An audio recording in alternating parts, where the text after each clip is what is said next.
Agora, falar que essas pessoas que estavam lá nos atentados de domingo são de extrema direita, eu acho que tem muita gente ali que nem faz ideia do que significa ideologicamente falando. Eu acho que as pessoas estão ali ou mobilizadas por uma lavagem cerebral, WhatsApp, essa Sim. coisa, né? A linguagem digital é muito importante, ou estão ali porque realmente acham que estão defendendo a democracia. Uma visão completamente distorcida, mas acham que estão defendendo a democracia. Então, a gente tem que separar aquilo que é ideologia, e a ideologia que é manipulada por lideranças políticas de maneira muito bem feita, daquela que é a pessoa comum, o afegão médio brasileiro, que às vezes nem sabe do que está falando, não sabe o que está fazendo. Não estou falando que são burros ou mal informados nem nada, mas muitas vezes eles não entendem que aquilo que eles fazem representa uma ideologia de extrema direita. Então eu seria cuidadoso, até como professor, para separar essas coisas. Uma coisa é você falar da ideologia da extrema direita no sentido teórico, Tá. outra coisa é você falar Enquadrar da ação com das aquelas pessoas que estão ali por motivações muito diferentes. É igual falar, todo bolsonarista é. Não. 58 milhões de pessoas pensam de maneira muito diferente, inclusive são motivadas por visões de mundo muito diferentes entre si.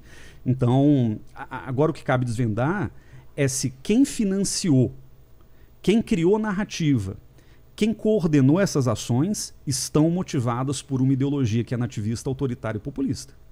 As pessoas que estão ali, no fundo, são peões num tabuleiro. Massa de manobra. São massa de manobra. Até eu não consegui entender qual era o objetivo dessa invasão. Não está claro para ninguém. Não existia uma cabeça, não existia uma cabeça central, né? Não. Tem uma... Quer falar, Paulo? Pode falar. Não, é que eu acho que essa manifestação, ela não pode ser interpretada de maneira nenhuma como uma manifestação absolutamente espontânea.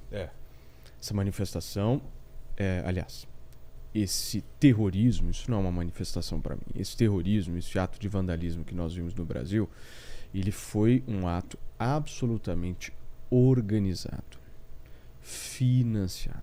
Essas pessoas que fizeram o que fizeram foram pagas para fazer isso, por muitas vezes. Foram remuneradas para isso, tiveram algum tipo de benefício útil para a vida delas. Não cada uma, algumas daquelas pessoas. A gente não pode, obviamente, dizer 100%, Sei. mas visivelmente, é só você analisar de onde saíram mais de 100 ônibus do estado de São Paulo a caminho de Brasília, com 40 pessoas dentro. Isso custa caro.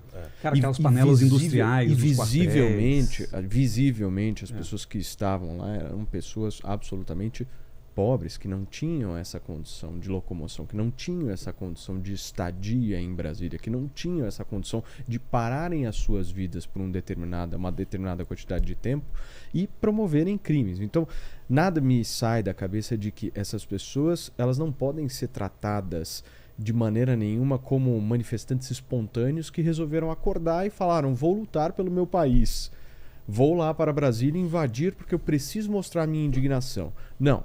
Há uma organização que, obviamente, a justiça vai apurar isso, e aí não cabe a nós, a gente tem que aguardar a apuração da justiça, de verificar quem financiou isso, como é que foi isso, mas que, pelo menos, não sei a avaliação de vocês, mas na minha avaliação, isso é claro, é explícito, é um negócio que só enxergando mesmo a manifestação que você percebe nitidamente. Acho que esse é um ponto. O outro ponto é o seguinte: é preciso diferenciar as pessoas que estavam nos quartéis das pessoas que invadiram. E eu vi poucas pessoas fazendo isso. Poucas pessoas. Não é o mesmo tipo de pessoa. Não é o mesmo tipo de pessoa. Reparem. A pessoa que estava no quartel, talvez, e aí eu posso até dizer isso, tem um perfil completamente diferente, ou um pouco mais diferente do que essa pessoa que invadiu. Porque eu vi nos quartéis aquela famosa tia, o tio do Zap, que é um pouco mais ideológico, um pouco mais espontâneo. A invasão aos prédios públicos, aos palácios, eu não vi espontaneidade, eu vi organização, vi pragmatismo, vi uma coisa coordenada, organizada, pronta para acontecer.